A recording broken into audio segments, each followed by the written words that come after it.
Friends అందరికీ నమస్కారం అండి.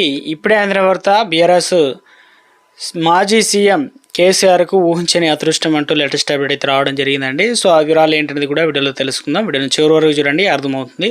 మరోసారి ఛానల్ వస్తే తప్పకుండా సబ్స్క్రైబ్ చేసుకోండి. చూస్తున్నారు కానీ లైక్ చేయడం మర్చిపోతున్నారండి, వెంటనే లైక్ చేయండి. వివరాలకి అయితే వెళ్ళిపోదామండి.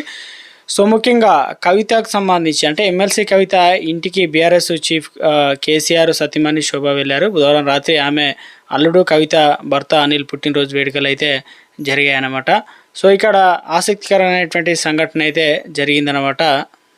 ఈ సందర్భంగా శోభ తన కూతురు కవిత కీలకమైన సూచనలు చేసినట్టు తెలుస్తుంది. కొద్ది రోజులుగా నిదానంగా ఉండాలని, అన్నీ సర్దుకుంటాయని చెప్పేసి కవితకు తల్లి భరోసా ఇచ్చినట్లు కూడా బీఆర్ఎస్ వర్గాలు చెబుతున్నాయి.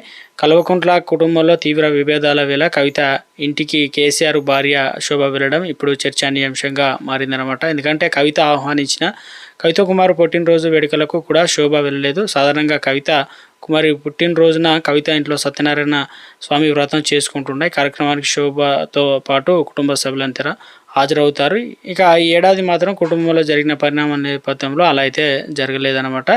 సో ఇక ఇందుకు సంబంధించి అంటే యూటర్న్ అనే విధంగా కవిత యూటర్న్ ఫలించినటువంటి శోభా చర్చలు అనే విధంగా వస్తున్నాయి.